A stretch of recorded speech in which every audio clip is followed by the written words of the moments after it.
Well, historically, Mike, the IMF is always a little bit more pessimistic than what happens. And the numbers that we're seeing with the China economic recovery, if they can translate to the West over time, they're going to be much better than expected. Take a look at the import-export data that came in today, much better than expected. Imports were down in China negative 6.6% versus negative 13.9% for the exports. Imports were down negative 0.9% versus negative 9% estimate. That's a huge spread of actualization versus the estimate, so much better than expected. And if you look at the businesses that are reopening in China, so for instance, you have Disney that's slowly reopening their park in Shanghai. Then you have Apple, and I don't know if you saw the numbers today, but their handset sales in China from February to March are up 241%, and year on year they're only down just over 20%. So that's a huge improvement over expectations. Then you look at Yum China has opened up 95% of their stores. That's Taco Bell and Pizza Hut. And Starbucks, who had to close down all of their stores in February, had negative 90% comps. As of the last week of March, they're back to negative 42%, and the company expects full restoration within a quarter to two. So businesses are coming back quickly in China, and you're seeing it in the travel data. So TomTom is a GPS tracking service. They're showing that the rush hour traffic in the big cities in China is back to pre-pandemic levels. The domestic airline flying is now at the trough was 4 million seats in February, was 8 million seats last month, and the peak pre-pandemic was 14.7 million seats in the air. So a lot of things are recovering much faster than expected. If you look at China's employment, according to Bloomberg, is now at 90 to 95% of pre-pandemic levels. This is just a few months later. And also we see it in the oil numbers. So their oil demand in China was below 10 million barrels a day in February. It's expected in April to be 12 million barrels a day, relative to the 2009 peak of 13.7 million barrels a day.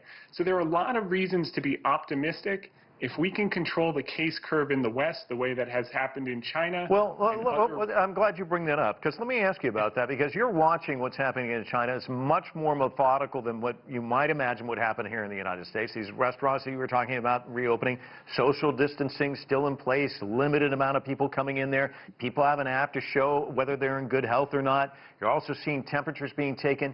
You think about the United States, and of course the president itching to get the economy going again, but we don't really see those kind of methods going into play. How difficult is it going to be able to translate that here in the U.S., given this kind of cautious approach in China, whereas kind of a headlong approach is what you might see in the United States? You bet. Well, let's take a look at the epicenter. So in China, Wuhan was the epicenter. In the United States, it's been New York City. And even without having the very stiff measures that you saw in China, people are staying home. They are abiding by social distancing. We're doing this interview through Skype. It's case in point. But the key, again, is the numbers, Mike. And we're seeing the apex of cases in New York City 2 to 3 to 4 weeks ahead of what the estimates were. So, again, we're just seeing this pattern of results coming in slightly better than expected. We can understand the natural pessimism. If you look at the U.S. economy, there are different Wall Street banks calling for 20 to 30% contractions in GDP for Q2. If you look at that economic contraction of $2 trillion is one thing, but let's take a look at the stimulus and liquidity that's been provided by policymakers, which is now amounting to more than $8 trillion between the U.S. Treasury and the Federal Reserve.